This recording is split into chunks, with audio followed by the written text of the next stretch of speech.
Good morning, everyone, and a very warm welcome to this morning's webinar to talk about the UK's association to Horizon Europe and Copernicus. So the announcement that you will have all seen made on the 7th of September a few weeks ago.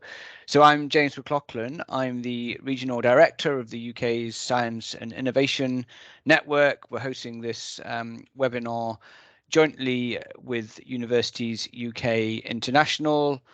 I think most of you, a lot of you are familiar with the format for these. Delighted that colleagues from the Department for Science, Innovation and Technology, Universities UK International, as well as the UK Research Office in Brussels can join us.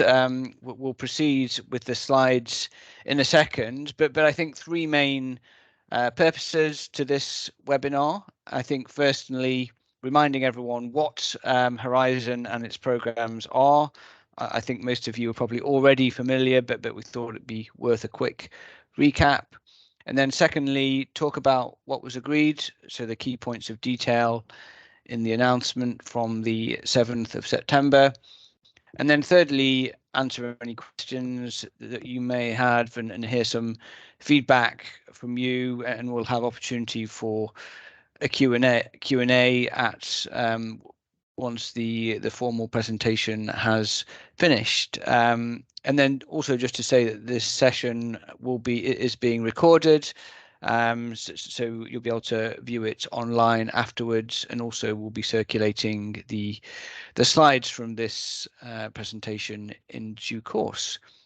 So I hope that all makes sense, and I think without sort of further ado, I'd like to introduce Kathy Alexander from the Department for Science, Innovation and Technology, who is going to start by taking us through the first bit of this session.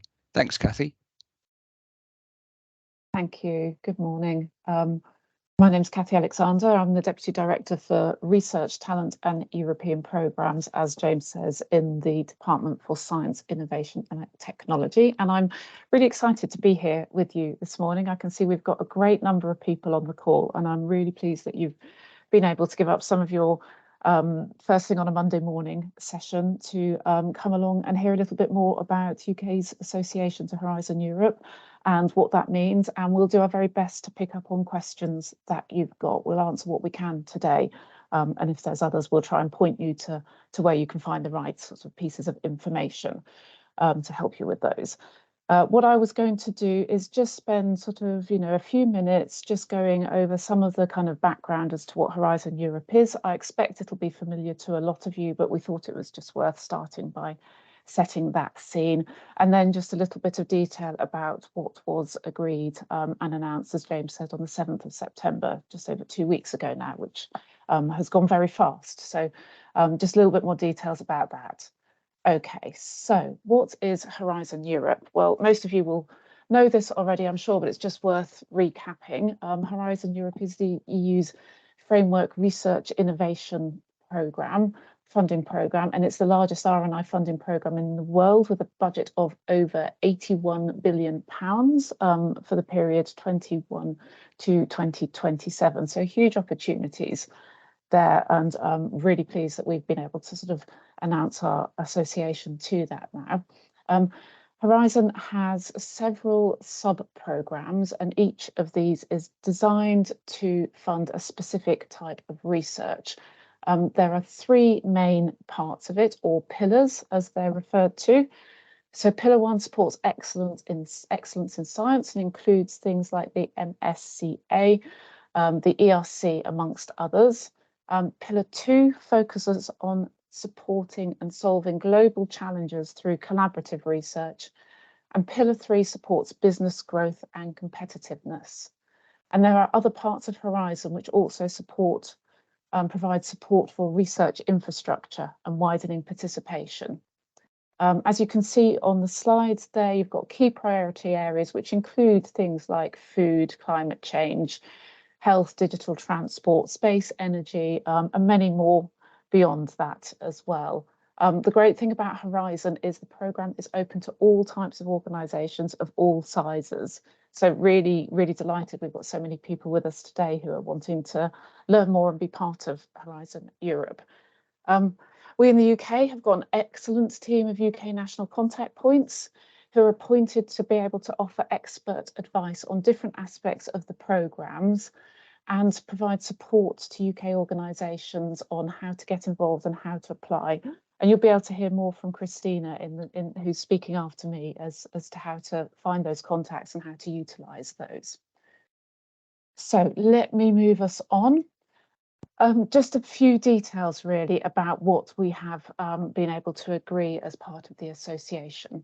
I'm sure you'll all be very familiar and know that originally UK agreed to associate as part of the wider trade and cooperation agreement, which was agreed in December 2020, but then our association was delayed. On the 7th of September, the Prime Minister then announced a new UK-EU agreement for the UK's association both to Horizon Europe and to the Copernicus programme, which is a landmark moment for scientific and space collaboration between the EU and the UK. As part of this agreement, we listened to feedback from the UK R&D sector and delivered collaboration where it's most valuable to UK researchers and businesses, which provides a stable base for international collaboration going forward. The great thing is this means that UK applicants are eligible to apply for Horizon Europe calls now and in the future, and we strongly encourage you to do this. I'm really happy to pick up your questions as we go forward to help you with this. The EU and UK joint statement, which was published on the 7th of September, sets out that all calls within Horizon Europe Work Programme 2024 and beyond will be funded by our association to Horizon Europe. So UK entities are able to bid for, secure funding, and most importantly, lead for these calls. That's Work Programme 2024 and beyond. And then crucially and not to be forgotten is our own UK government Horizon Europe guarantee has been extended to cover all the remaining Horizon Europe grant calls that are funded under Work Programme 2023. And that's irrespective of the call closing or the grant signature date. The bespoke deal that we agreed works for the UK because it provides for reductions in the contributions to reflect the time that we have not been part of the programme and a member. And it also protects our taxpayers through a new mechanism in case we don't return to our historic success rates. We really want to, get our success rates back up, heading towards where we previously were. So that's why we're really keen to support you all in doing that.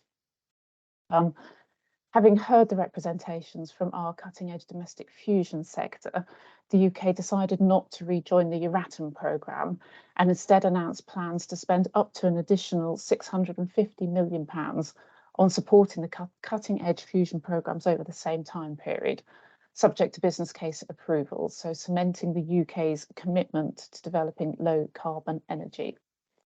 So just to kind of emphasise a few points there of what I've said, I'll just expand slightly on those. Association agreement, what is covered? Our agreement means that UK researchers and businesses and your international partners can now be certain that all UK successful applicants will be funded either through Horizon Association or through the existing guarantee scheme for the rest of the programme. We're also associated to the Copernicus programme, which means that the unique Earth observation data providing early warning of floods and fires and allowing the UK's world leading sector to bid for contracts worth hundreds of millions is also available. And we're kick-starting our efforts both domestically and also working with the EU to boost our participation in Horizon through sort of events like this, but there'll be a lot more that we want to do. And our new deal includes additional measures which will see us and the EU work together to boost participation through joint campaigns as we go forwards. Just on the guarantee, I just want to be really clear about what is covered under the guarantee. So the guarantee has been extended to cover all of the calls, all of the remaining Horizon Europe calls under Work Programme 2023, and that's irrespective of when the call closes or when the grant signature date is. All eligible successful applicants to those 2023 work programmes will be able to receive the full value of their funding at their UK host institution for the lifetime of their grant. So successful awardees do not need to leave the UK to receive this funding, and they'll be able to provide that reassurance for future collaborations. The guarantee will continue with the existing coverage and the existing terms and conditions. And if you want to know more about this, there is guidance, updated guidance that UKRI have published on their website. Just to kind of emphasise how you identify and know the difference between Work Programme 23 and Work Programme 24. Calls for Work Programme 24 might start in 23. There might be some that are open and available for you to consider applying to already. The EU's been quite clear that any UK researchers will be able to participate fully in all Work Programme 24 calls on the same terms as other researchers from associated countries and able to lead consortia, including those that might already be open now. So do look out for that. And then Work Programme 23 calls, there may continue to be some of those that run into 2024, and those are covered by the guarantee, and you should continue to apply as beneficiaries for those. Just a couple of points before I conclude on what's not covered. I've already said that we're not joining the EURATOM programme and instead announced an additional support to our own UK cutting edge fusion programmes over the same time period. UK applicants can participate fully in the Horizon Europe programme with just a couple of really small exceptions. One of which is the European Innovation Council Fund, which provides equity finance to support EIC accelerator projects, and also very limited cases, exceptional cases, where eligibility for individual funding calls is limited to member states or certain other countries under current work programmes. It's worth just noting that if there is anything that we don't take part in, then we don't pay for that part of the programmes. And going forwards, the EU will assess UK participants' access to all parts of Horizon programme on equal terms with other associated countries. So if you've got any questions, there's lots of information available and Christina will take you through this, but I just wanted to particularly flag that there is a Q&A, an explainer, which is published on gov.uk, and you'll see the link of that as we go through the slides, but that does give you kind of answers to a lot of the top questions that we've been hearing over the last couple of weeks. So do please have a look at that.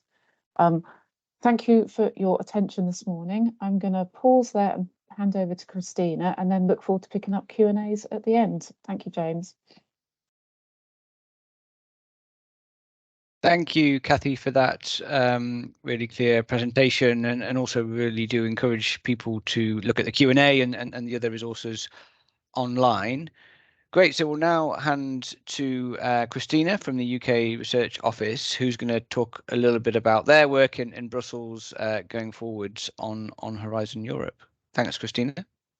Thank you, James, and thank you, Kathy. So I'm Christina. I'm the Director of the UK Research Office. So we aim to support the UK research and innovation community from the heart of Brussels. Our overarching mission is to maximise UK participation in Horizon Europe and related EU funding. And at the heart of everything that we do, we work in collaboration. So we work in collaboration with our colleagues in DCIT, with colleagues in the Science and Innovation Network, and with our colleagues across all stakeholders, not least Universities UK, with whom we have a number of joint activities coming up. So the office itself, we are UKRI's Brussels presence, so we are UK Research and Innovation in Brussels, and we are a unique partnership between UK Research and Innovation and our subscribing organisations.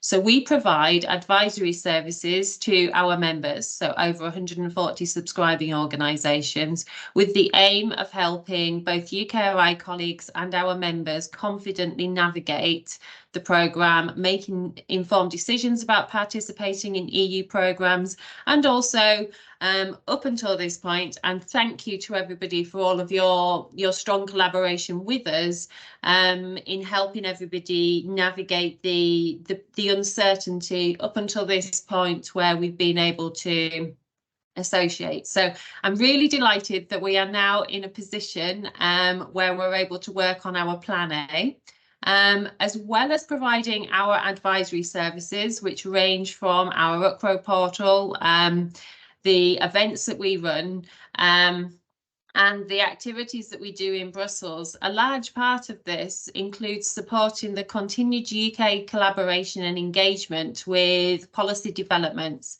Again, we don't do that in isolation. We work in strong collaboration with our colleagues in the UK mission to the EU, through our network, many of whom I hope are on the call today, in the informal group of Brussels-based liaison offices. So this is offices like ours, operating in Brussels to share information, best practice, in order to be able to give the most comprehensive support, both to our primary audience as research managers.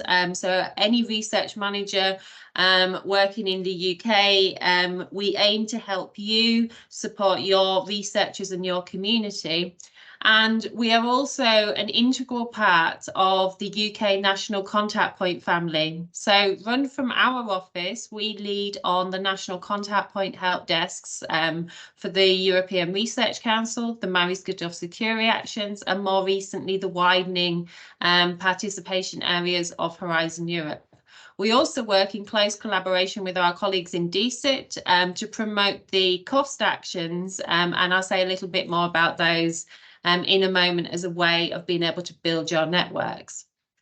For anyone who's interested in more bespoke information after today or has specific information about individual calls, then please do come to us as part of the National Contact Point Network, because we are a team, so a team that's based in Brussels and the UK, all working under the banner of UK Research and Innovation to provide researchers from across the UK with everything you need to know about applying for funding. So our team of national contact points, we're appointed by UK government to support UK organisations to maximise your participation. We raise awareness of the programme, we help you find topics, and we basically help you navigate the entire life cycle of the projects. So any questions that you have, again, please do locate the most appropriate national contact point for you, but also remember that we have a huge programme of activities and events that are coming up, and I have a link to that in my next slide. What I'd like to do for today's event is provide you with a practical toolkit to take away from the session today to help understand what are the key points, where's the essential reading, how can you keep up to date, and some hints and tips on building your networks. If you only read one document following today's event, I would encourage you to read the UK Government Explainer document, and a really big thanks to our colleagues in DCIT for producing this so quickly. This answered all of the questions that came in the first 24 hours following the announcement of the deal, and this is the primary practical resource, so do please spread this widely with all of your counterparts. It's reading both for UK partners, for our colleagues around the globe, in terms of what the deal means for you and the practical information. In parallel, I would also encourage you to read the Commission's FAQs. The Commission has recently published and updated its FAQs and will continue to do so. And these are the really call-specific questions. And again, re-emphasising the points that Kathy made earlier. First and foremost, it's all about what's the call identifier for your call that you're applying for. If it's a 2024 call, this is under association. If it's a 2023 call, this is where we will continue to be supporting you through the UKRI Horizon Europe Guarantee Guidance.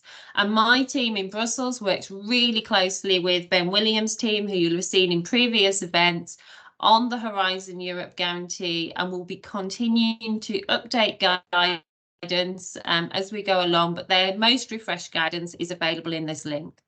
We've also published a fact sheet, which we've developed in collaboration with our colleagues in DISIT to make sure that all of the key links are available in one resource that you can share with your counterparts.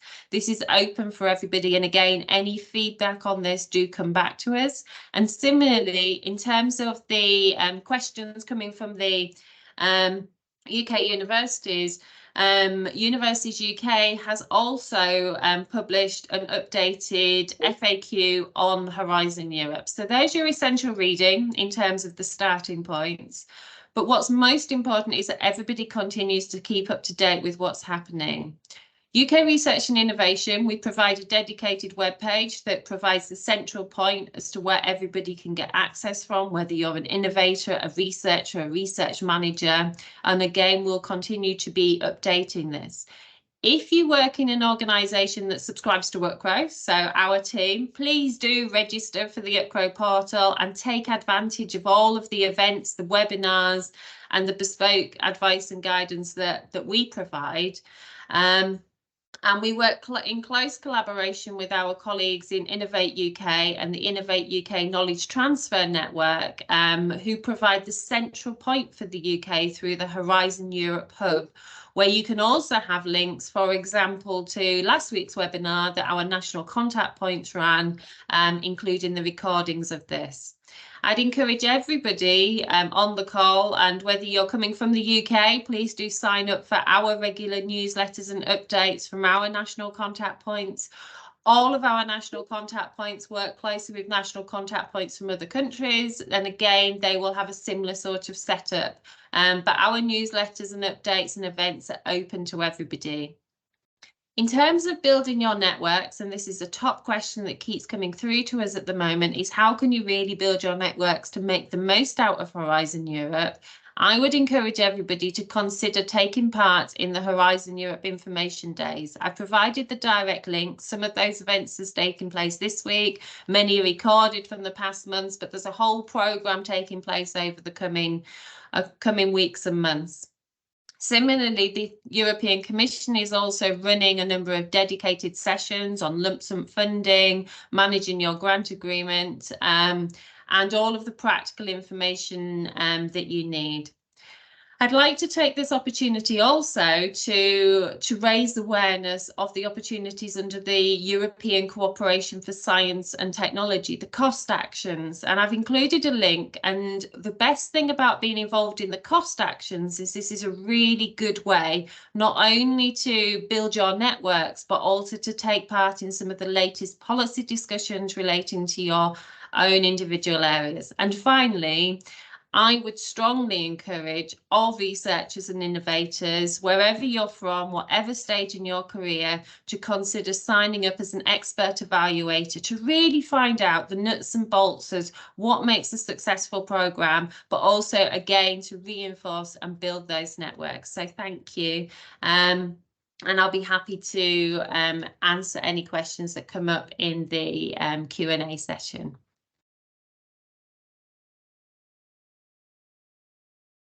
Thank you very much, Christina. That was really useful, and particularly all the links that you provided for essential reading and how to sort of build your networks. So I hope that colleagues will be able to find a little bit of time to take a look at that, which I think is all extremely helpful.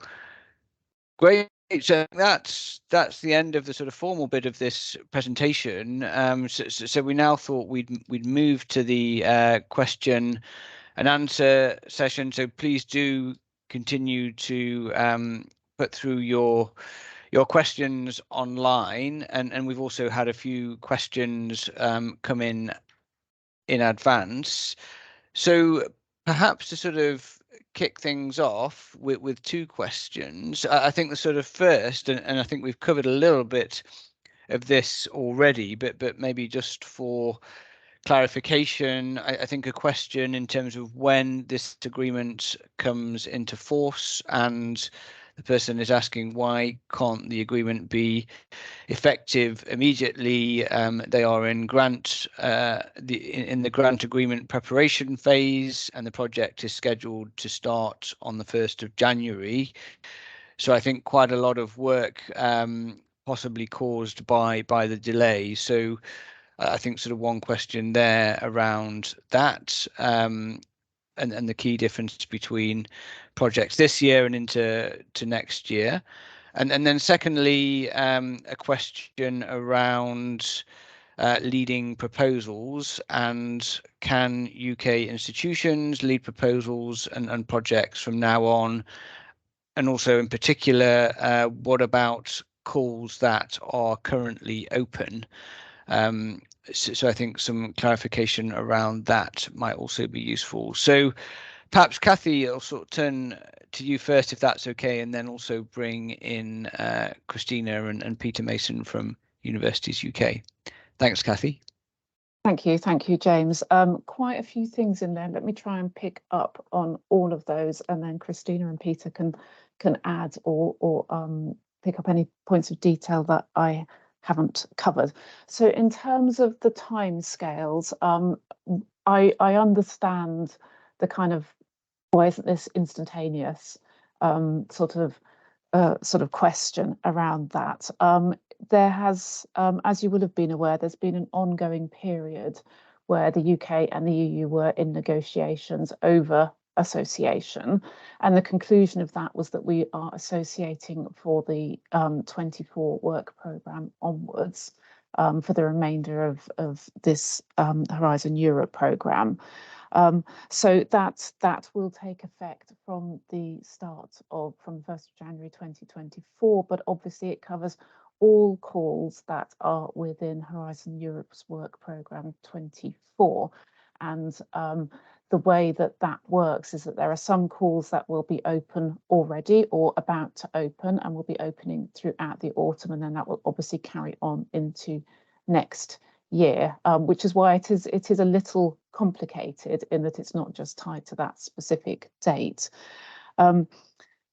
The most important thing, as Christina said, is that you do look at the explainer on gov.uk, which gives you sort of a simple guide to how to identify which work programme calls fall under, but essentially they have the date within the call title. If it's 2024 work programme, that's already covered. You can apply and it'll be covered as part of our association. You can apply to lead those calls. If it's the 23 number, then that is covered by the UK guarantee, and the existing arrangements that there were prior to the association announcement will continue. So you should still apply.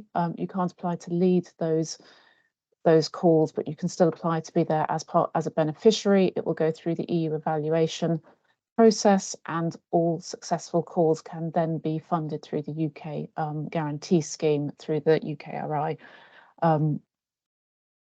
route in on that one. Are there any other aspects there in terms of timescales? I think I've covered that. Leading proposals, it's 24 onwards, not for the 23 proposals. And calls that are open now, some of them will be 24 calls, some of them will still be 23 calls. So look closely at the details of the individual calls.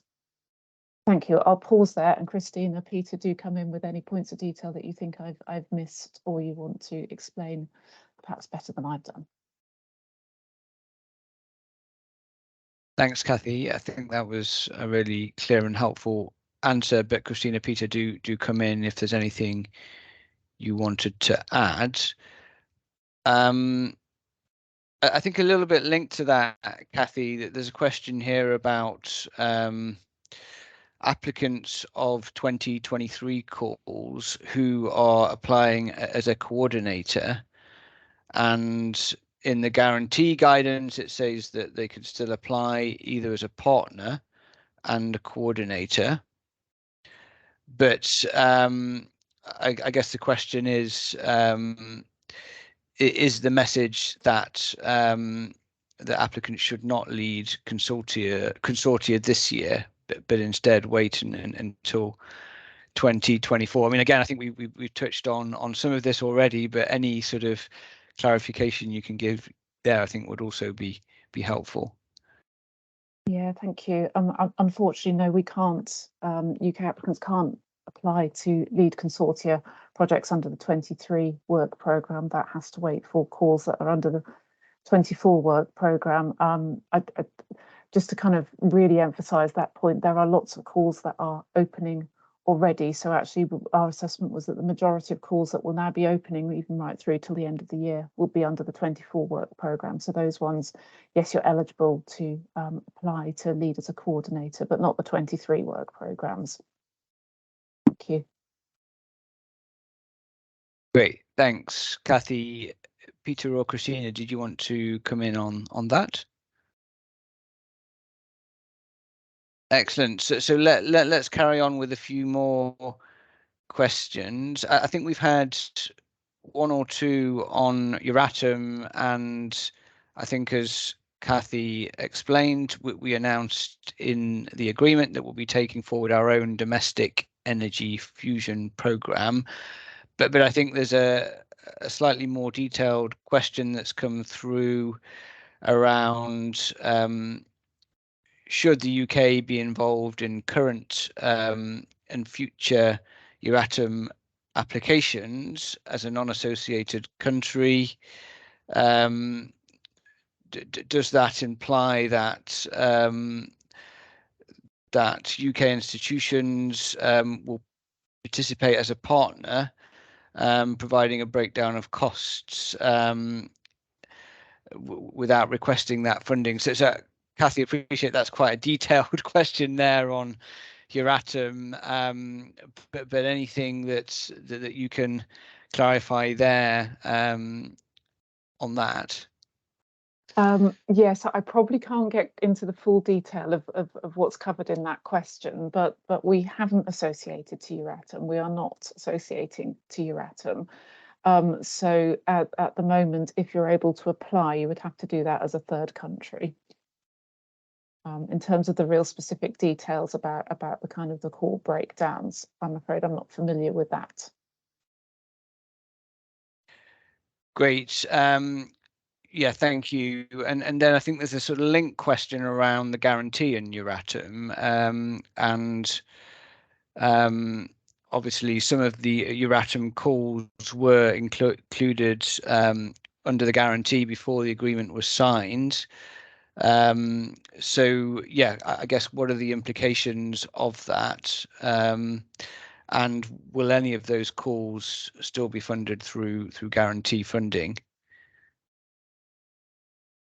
So just on the guarantee, so the guarantee itself covers Horizon Europe. The kind of the framework and the structure that the guarantee is delivered under was used to provide some support for the Euratom programme, but the guarantee itself is actually specific to Horizon Europe. I think in terms of alternative schemes and measures that will be coming forward to support the UK sort of fusion sector, then that is something that as I said during my presentation, by not joining Euratom, not associating to Euratom, it provides us with the opportunity to invest up to 650 million directly into the UK sector, and sort of subject to business case approvals and things like that. More information will be coming forward on that in due course. It's the Department for Energy, Energy Security and Net Zero, DESNZ in the UK, which leads on the fusion programme. So if you're particularly interested in the Euratom programme and in that sector, I would really encourage you to keep a close eye on what is coming out of DESNZ, because that will be the route where any new schemes are announced going forwards. But unfortunately, I haven't got any insight into either specifics or timescales for those at the moment. Thank you. Great, thank you, Kathy. So moving on a bit, I think there's a little bit of interest in whether we will be able to participate in some of the perhaps slightly more sensitive parts of Horizon, such as quantum or space. And I know, Kathy, this was referenced in the announcement. There's a question around, do we know yet about the timelines for that? Are we able to say anything about how that process might work going forwards? So again, Kathy, sorry to pick on you again, but could I turn to you on that particular question? Thank you. Yeah, that's absolutely fine. I would do my best to kind of provide clarity as much as I can do on this. So as I referenced when I was speaking, there are only very sort of limited areas where the UK is not included in part of Horizon Europe, or won't be once we're formally associated. Our expectation is that going forwards, it continues to be very limited areas, and it doesn't become sort of, larger areas.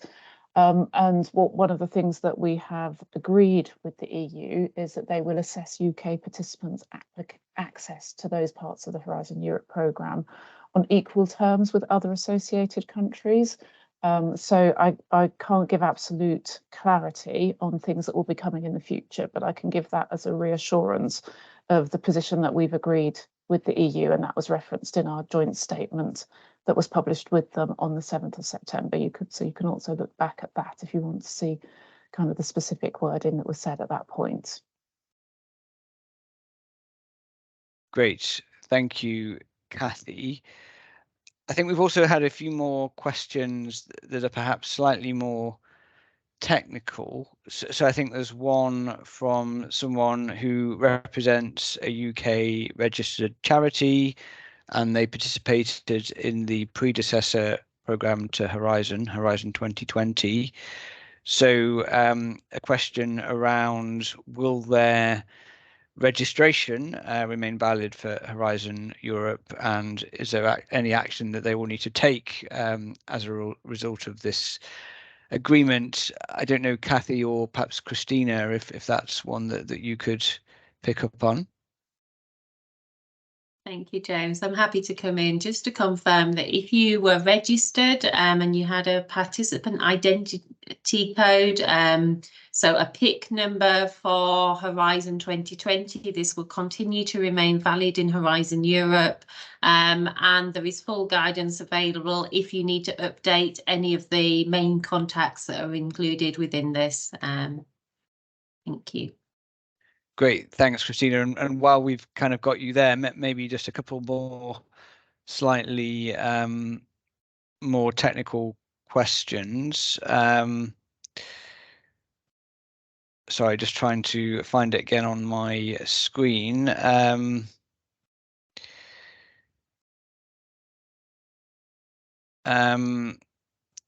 actually, Peter, maybe this is a good one to actually bring you in on first. So I think there's a question here around resources for the university sector and individual universities who might need support to enable them to boost their participation. Obviously, this is a big priority for us going forwards. How can we best boost our participation? But are you able to say anything about possible support for the university sector that you might be able to give going forwards? Thanks.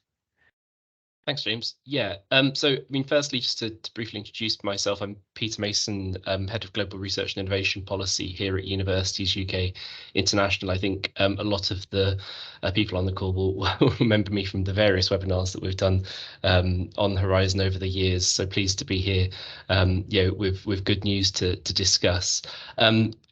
On the question of support for the sector, yeah, this is something that I think we're discussing with colleagues in DCIT and indeed across the sector, because I think we recognise that having spent so many years pushing for this outcome, there's a clear role for us as a kind of university and R&D sector to play in kind of coordinating our efforts to maximise the value of this positive outcome. So I mean, I don't think there's specifics that I can kind of point to at the moment, but we've got lots of ideas that we've been discussing, as I say, across the sector and with colleagues in DCIT.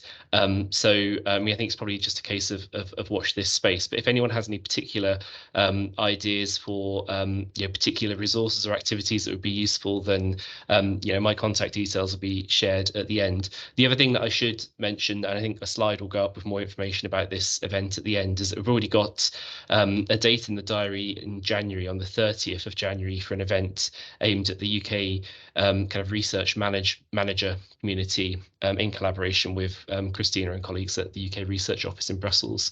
We're calling it Driving Up Participation in Horizon Europe, and I think that's really with an aim at getting kind of university research managers together to discuss institutional strategies for for boosting participation. So I think there's a number of different kind of initiatives that we're considering kind of beyond that. I think we'd hopefully want to do more webinars like this over the coming months as we kind of prepare for the kind of entry into force, I guess, of the association agreement.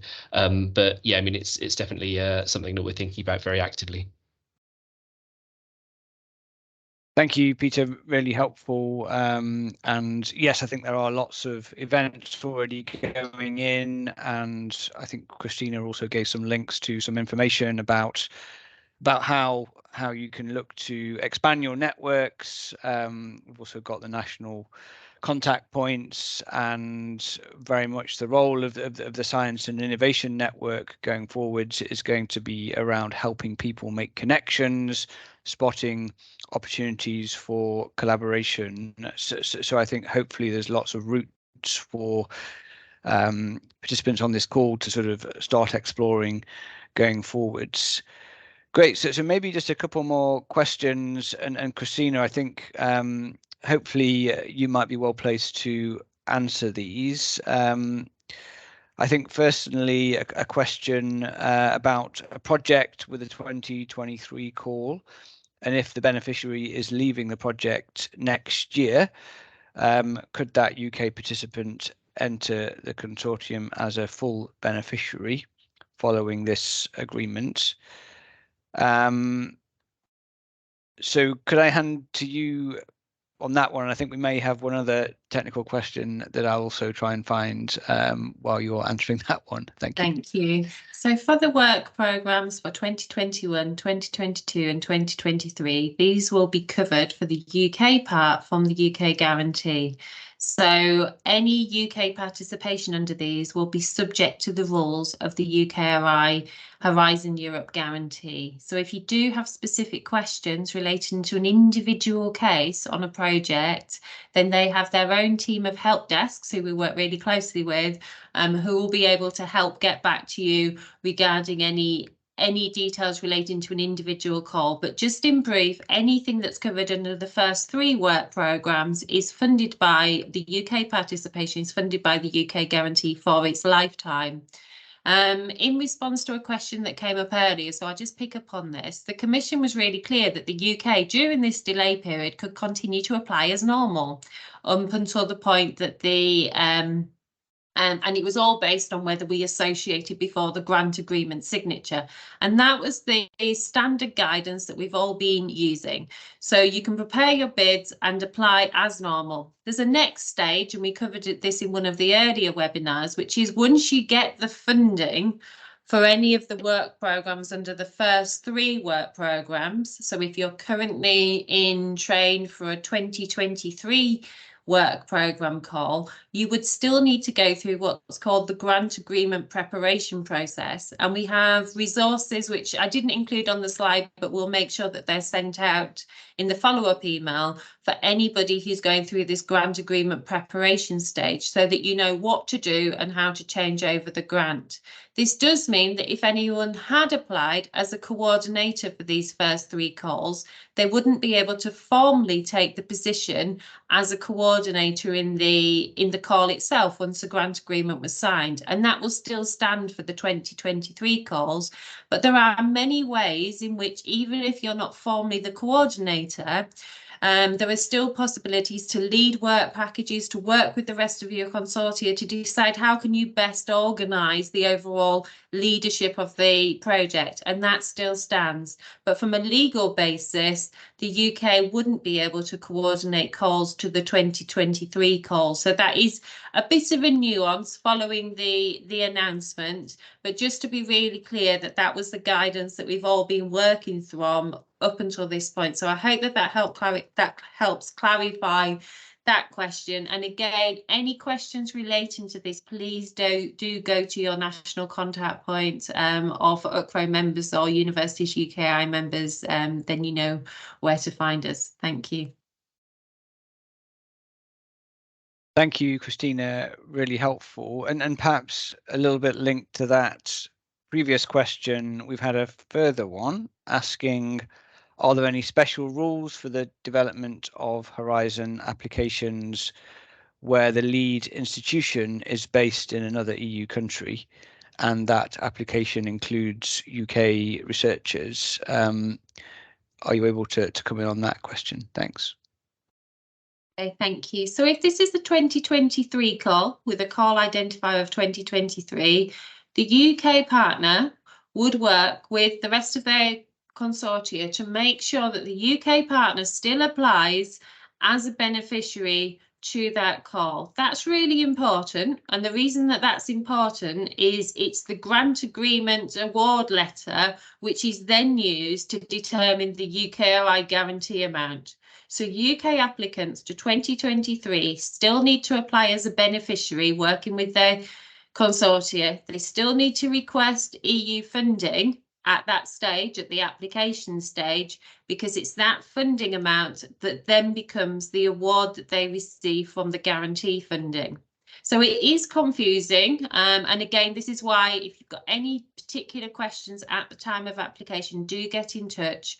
But for 2023, UK apply as a beneficiary, request the funding as normal, and then that amount that you've requested will then form the guarantee that you get from the UKI guarantee for the UK partner.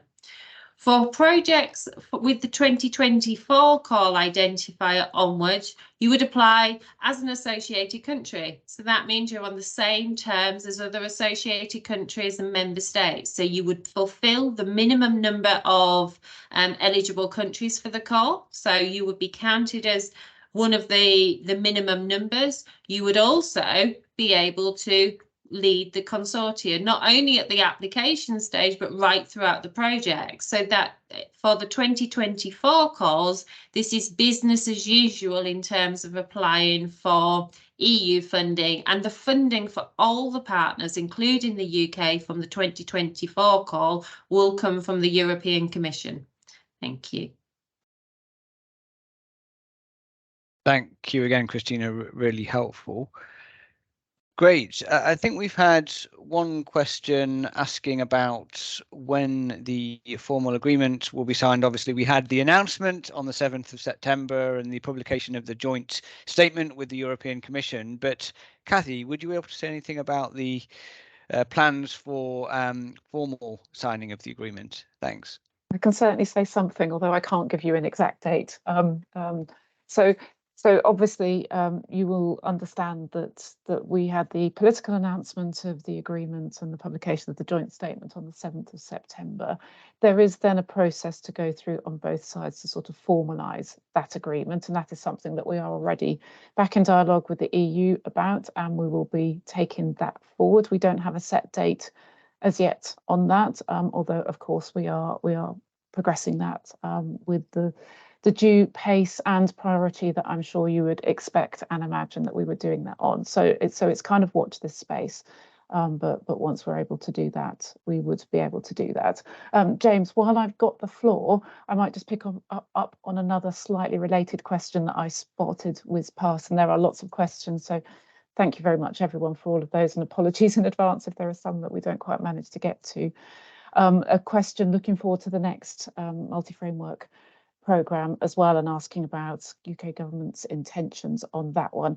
Again, that's something that I can't give you a specific answer to at this point. Obviously, we have agreed to associate for this Horizon Europe work programme, which takes us out to 2027, and then it will be kind of a decision in the future as to what our position is for the next framework programme that follows that. So at the moment, we've got the certainty for this programme, and as Peter said, actually, we are really keen that we maximise and take the most of the opportunity that's now ahead of us. So that's why it's great there's so many of you on this call. So do please look for the opportunities, ask the questions, use the networks that Christina and Peter have been mentioning to get the specific support. We're really, really keen that we make the most out of this and kind of really drive back up the UK's participation in the Excellent Horizon programme. Thank you, James.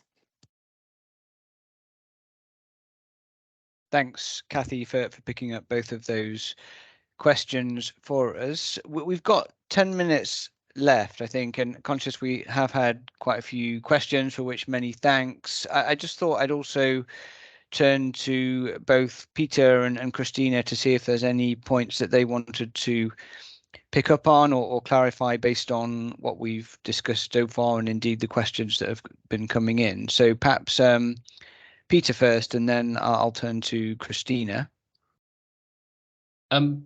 Thanks, James. I mean, I think most of the questions seem to be quite technical in nature, so I'll leave those to Kathy and Christina. There was one, and also I think something that came in advance as well about the Erasmus programme. So just to kind of say a couple of words about that from a kind of UK perspective. So obviously, I mean, we did push for association or participation in Erasmus Plus when the trade and cooperation agreement was being negotiated, and clearly that didn't happen. I think at this point I would just say that it's not really, getting back into Erasmus is not really a practical proposition at the moment, and indeed, the Commission's kind of Q&A on the Horizon deal kind of made clear that the state of play is that the UK remains not part of Erasmus, and on the UK side, I think we're really focusing on trying to ensure that the Turing scheme, which we're really pleased to that was announced, is kind of delivering on its kind of policy goals and working for universities. So I suppose never say never in the future, but at this point it's not a kind of an active consideration on our side. But I think I'll hand back over to maybe Christina and Kathy on other kind of more technical points. Thank you, Peter, for picking up on that point. Christina, any sort of points of clarification or things that you wanted to pick up on based on the questions that have come in? Thank you. Sorry, my camera went off due to a slight connection issue, so I'm back on again. So in terms of, I saw there was quite a few questions relating to lump sum funding, and firstly I'd like to raise awareness of a really great set of resources that the European Commission has put together. So lump sum funding is something where it's not a choice, it's determined by what's given in individual calls. So for anyone applying for, let's say, the 2024 work programme, you will see that some calls are resulting in, it will say that this is under lump sum funding. To find out more details about lump sum funding and what this means for you, then the Commission has published a number of resources on the funding and tenders portal, and will also be hosting an information event dedicated to this on the 19th of October. We also have a number of UCRO related resources to help guide through this, as do national contact points. But I would say that this is something that I would include for everybody. For anybody who has questions relating to the guarantee, then if your project is funded under the first 3 work programmes or is going through contract negotiation, so the grant agreement preparation stage at this time, then you would need to refer to the UKRI guarantee guidance.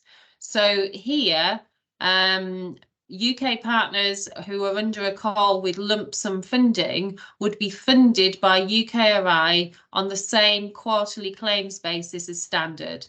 So there would be so here, this is the grants under the first 3 work programmes, UK partner guarantee guidance, UKRI rules, and your project would be funded by UKRI on the usual quarterly basis. But if you're applying for new calls under Horizon Europe, and this is a lump sum funded call, then you need to adhere to the guidance that relates to this in the call application details, but do make the most of all the support that's available for that. It's not a choice. So it depends on what the call identifier says as to whether it's lump sum funding or it's the traditional funding approach. I hope that's clear. I know that's a really speedy, high-level overview, so do make the most out of the resources available to talk through your individual case. Thank you. Great. Thank you very much, Christina, for picking up on that question, because yeah, I did see a few in the chat just now on the lump sum, so that was really helpful. Great. So conscious that we're coming to the end of this webinar. As I said at the beginning, we will circulate the slides from this, which will contain all the useful links that we've highlighted throughout the course of this webinar. So before we close, perhaps just turn to Kathy to see if there's any sort of final points or thoughts from her before we close. Thank you, James. I think it's just for me to re-emphasise what I've already said. It's great that there's so many people who have joined this call and given up your time this morning. Please do engage with the programme. We're really keen to sort of, maximise the opportunity that there is now. There's lots of sources of information available already, and there will be more support that we'll be working with the sector as a whole to make sure that's available for you all going forward. So just a big thank you from me, really, and let's collectively make the most of this great opportunity that we've now got the certainty ahead of us for. So thank you, James. Great. Thanks, Kathy. Yeah, and I also just wanted to underscore that, and obviously the agreement is fantastic news, and will offer us unrivaled opportunities now to really boost our collaboration and boost cooperation between UK researchers and with their European counterparts. So really great news, and I think we're really excited about the future, which is why we wanted to sort of host this webinar and make sure you were kept fully up to date. So I hope you found it useful. As I said, we will circulate the slides, and we'll also give some thought to how best to continue these webinars going forwards. We're obviously keen to sort of keep in touch. So if you have any views, preferences on that, please do get in touch with either Peter or myself directly. Great. Well, thank you once again for joining. Really great to see such a strong turnout, both from the UK, but also I've seen quite a few colleagues from across Europe are also on the call. So really great to see everyone, and we'll be in touch soon. Thanks, everyone.